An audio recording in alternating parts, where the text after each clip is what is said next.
Happy Halloween, everybody. To celebrate, here's my review of Mortal Kombat, also known as the Mortal Kombat reboot, also known as Mortal Kombat 9, for PC, PlayStation 3, Xbox 360, and PS Vita. This is a fighting game that has a weird place in the Mortal Kombat franchise. For one, it's MK9. It's the 9th main game in the franchise. It's also technically a sequel to Mortal Kombat Armageddon, but is also a reboot of Mortal Kombat's 1 through 3. It's a very strange place in the series, obviously. That said, it was first released for PS3 and Xbox 360 in 2011, later saw a release on the Vita the following year, and PC didn't see it until 2013, but that's kind of interesting, because fighting games don't usually come to PC, and to see it come to PC, and be as fully featured a PC version as it actually is pretty impressive.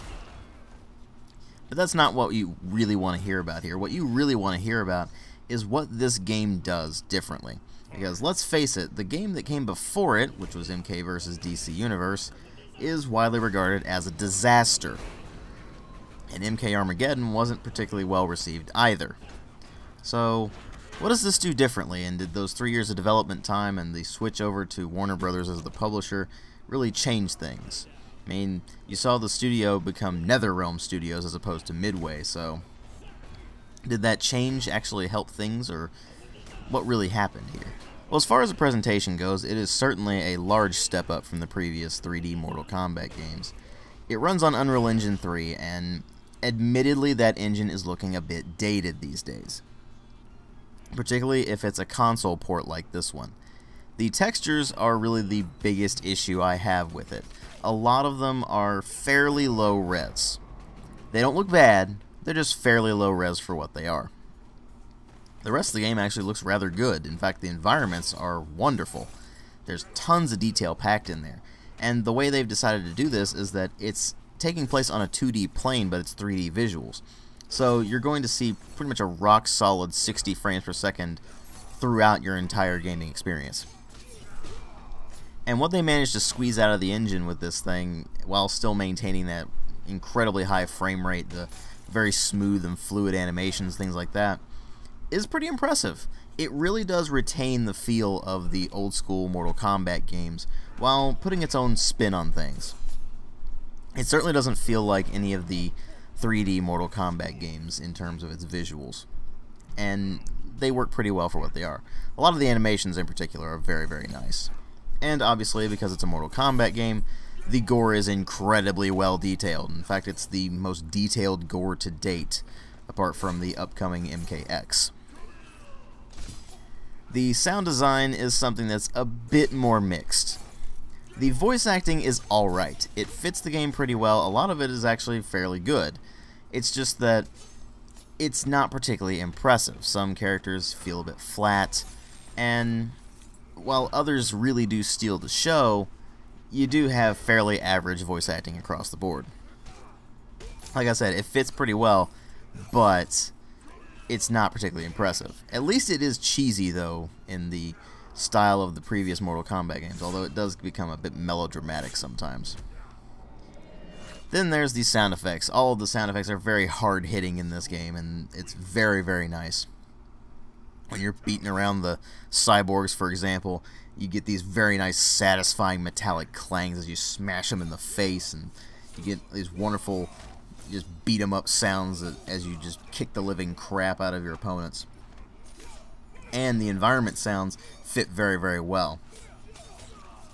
Then, of course, there's these sound effects that it plays when you're just eviscerating your opponents during the fatalities and such, and they are suitably gruesome, and they fit very, very well.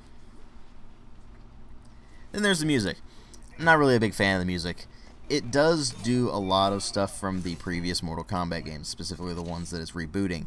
For example, if you're in the subway, you can hear a remix of the subway theme that was in Mortal Kombat 3. But it's just not as good. And that's kind of the feel I have with the music in general. It's just not quite as memorable as a lot of the stuff from the previous Mortal Kombat games. It's not bad, and it's certainly paying homage to the older games, but they could have done more with it. I mean, that subway theme, for example, in the original game was pretty hard-hitting, action-y music, and in this it's just not. It's very light background music. So they could have done more with that. But overall, the presentation is very well done for what it is. But obviously what really matter here are the story and the gameplay. Yes, story. The story mode is actually a pretty big highlight of this game. There's a full campaign that spans the entire storylines of Mortal Kombat 1 through 3, including some elements from Mortal Kombat Armageddon. Basically, the idea is that the game starts out with Raiden versus Shao Kahn in the final battle of what was Mortal Kombat Armageddon. And they were the only two still standing. And Raiden was about to lose, so he sends a message back to his past self saying he must win. Which is an incredibly vague message, obviously. And so the past Raiden has to interpret this message and change the flow of time so that what happens in Mortal Kombat Armageddon doesn't happen. And so you play through the storylines of Mortal Kombat 1 through 3 with Raiden trying to actually change how things play out.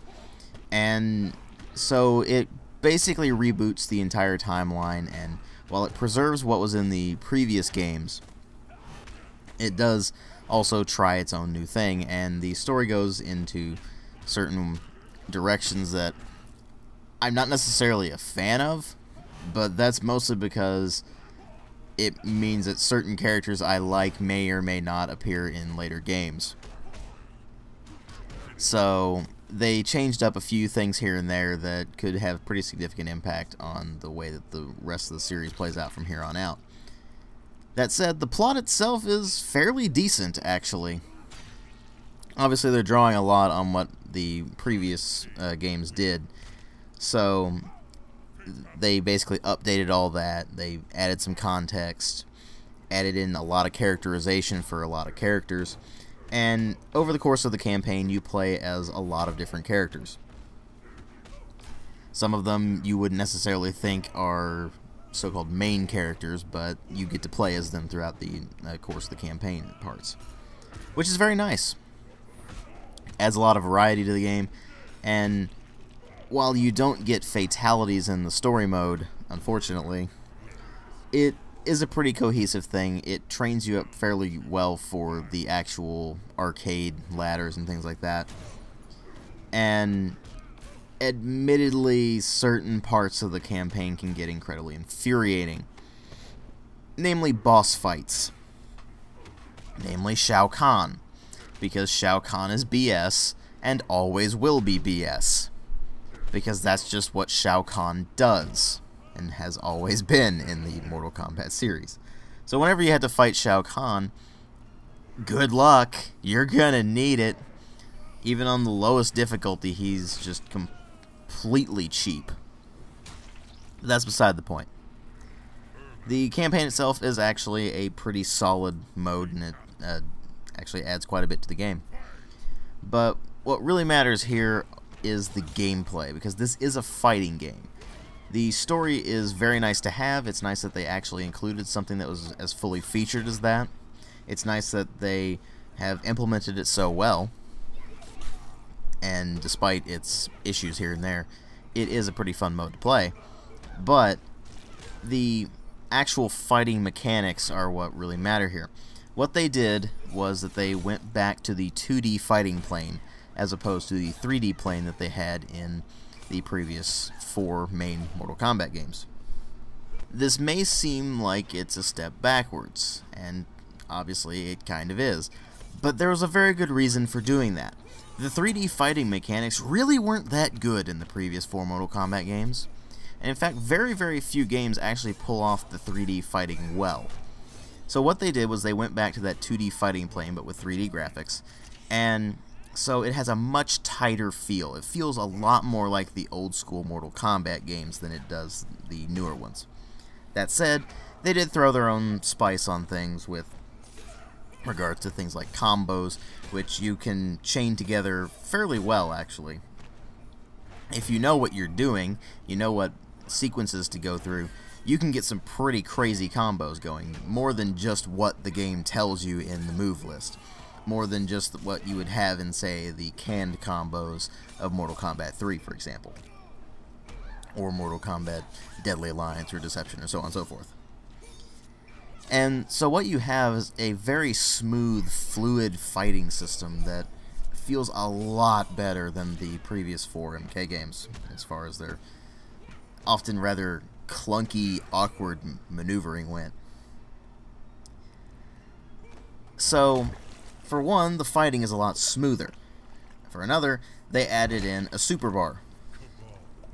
Now, the super bar can be used to power up your attacks with more powerful versions by expending parts of the bar, or to use for special abilities. For example, the breaker, which was a feature in, say, Mortal Kombat Deception, where you would just have to hold the block button and press the direction that you were fighting against them in, and eventually you would break out of a combo if they were chaining it. Well, in MK9, that requires a certain level of the power bar, which is 2 levels of the power bar. And so it's something that you want to reserve for a situation where you really need it, not something that you just throw around willy-nilly like you did in Deception, for example, which it didn't cost anything in that, so you just did it all the time. This also makes combos a lot more valuable, because if they don't have that power bar all the way up to where they need it to get the breaker, well, you can just wail on them for a while and take a huge chunk of their health bar down. Now, if you get the power bar all the way up, you get access to what is known as the X-ray move, which, if you manage to land it, is an incredibly powerful attack that shows an X-ray view of the bones being shattered and the limbs being twisted and things like that. Gruesome detail with a lot of damage, and they are incredibly satisfying to pull off. That said, they do waste your entire power bar, so if you don't hit, well, you've just wasted your entire power bar, and you could have used that for just powering up your normal attacks and things like that. Well, your special moves anyway. So this adds a new layer to the gameplay that feels very natural in this case, actually. It feels like a very natural part of the game that seemed like it was there from day one, as opposed to just something they threw in because they thought it was cool. And it makes the game more varied and just smoother in general. It reminds me a bit of things like the Ultra moves in, say, Street Fighter 4, for example, where if you got that bar all the way up, you could unleash this really powerful attack that could change the tide of battle. And that's precisely what the X-ray move can do in this. And so it makes the actual gameplay a lot more tense. And obviously, pretty much everything from the original Mortal Kombat trilogy returns here. You still got the fatalities, you still got stage fatalities, you still got babalities, actually, which is always fun. They didn't bring back brutalities or animalities, which is perfectly fine by me. But they've basically had 2 fatalities per character, except for in certain cases where they have 3. And they have their stage fatality. Every character has multiple costumes. Some of them have costumes from earlier games, like, for example, Scorpion, Sub-Zero, and Ermac, for example, all have costumes from Mortal Kombat 1. And so on and so forth. And you can unlock these by going to the Crypt. Now, I have Mortal Kombat Complete Edition, which basically has all of these unlocked by default. But if you're playing the non-complete version, then you can go to the Crypt and spend coins to unlock these. And the Crypt is completely full of things to unlock. Concept art, bits and pieces of lore, all sorts of really cool stuff that if you're a fan of Mortal Kombat, you're just going to love it. And so that adds a lot of replay value on top of all what you've already got. And then there's the DLC characters. Now, in Mortal Kombat Complete Edition, they're already packaged in the game. If you don't have that, then you're not going to get the DLC characters. And they are Kenshi, Scarlet,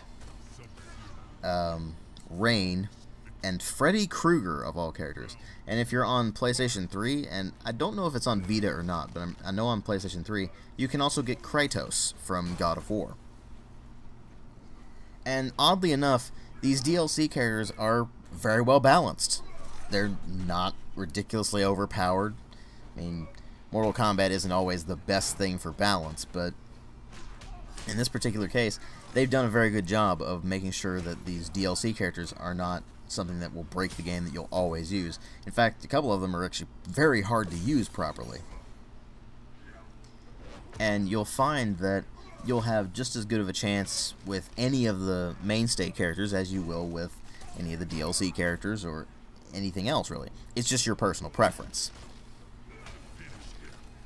And so what you have here is a very full-featured fighting game. On top of what I've already mentioned, they have additional modes. They have Test Your Might, Test Your Sight, Test Your Luck. All these mini-games from previous Mortal Kombat games return, and they're very good. You have the Challenge Tower, where you have to complete various special challenges in order to unlock new things, and you have obviously the arcade ladder. You have the tag team mode, where you can do a tag team with another character, and that adds a whole new level of gameplay as well. Granted, I don't really play the tag team mode. I don't really care for tag team in most games I play, but it's there if you like it. And obviously you have the online mode if you want to play multiplayer and you don't have, if for example, playing it on console, you can just use another controller, have a friend over, or multiple friends over, and just play the living crap out of this game, and it's an absolute blast. But if you don't have that opportunity, you can just hop online. Now, I'm not really good enough to play online, so I'm not really reporting on that, but from what I've seen, at least on console, it works really, really well. On PC, I've heard that there are some lag issues, but other than that, it works very well. The lag issues aren't constant. Sometimes it happens, sometimes it doesn't. But usually it's fine, unless the other person has a really crap internet connection or something like that. And all of this is complete, fully featured. It feels natural, like it was designed from day one with all of this stuff in mind. So you have this fast-paced Mortal Kombat experience that's really the best the series has ever been. Maybe apart from Mortal Kombat 2, but admittedly, you have a lot of nostalgia going on there. Don't get me wrong, the game is really, really fun, and it's really, really good, but Mortal Kombat 9 just takes it all to a whole new level, and it pretty much sets a new standard for how much really solid content should be in a fighting game. They have done an absolutely phenomenal job with MK9, to where the only real complaints I have are about the direction they decided to take the story in, but admittedly a lot of that's just me, because I got attached to certain characters after playing them for a long time, and it's just like, well, what you did with the story, well, now that's kind of puts a damper on some things here and there. But what they've been showing with MKX shows that they're certainly still full of creativity, so I'm fairly optimistic here as far as the future of this series goes. If they do what they did in MK9 and just continue to improve it with, say, MKX and whatever the future holds for the rest of the series, we're looking at basically the new king of fighting games. Sure, it's not the super tight, competitive experience of something like, say, Street Fighter or King of Fighters, but as far as a fighting game that's just really, really fun to play, Mortal Kombat does it. It's an incredibly fun game. Even when you're getting your ass handed to you by, say, a really good player or Shao Kahn. Well, okay, let's admit it. Shao Kahn is just infuriating. But that's beside the point. Ultimately, NetherRealm absolutely knocked it out of the park with this one. It is an incredibly fun fighting game. It may not be the most balanced thing out there. It's certainly no King of Fighters or Street Fighter, for example. You'll probably never see this thing at EVO, for example. But what it succeeds at is being an incredibly fun fighting game that basically completely revives the Mortal Kombat series and brings it into a whole new level of quality. Like I said, this is pretty much the best the Mortal Kombat series has ever been, apart from basically MK2. And the future is bright for this series as a result.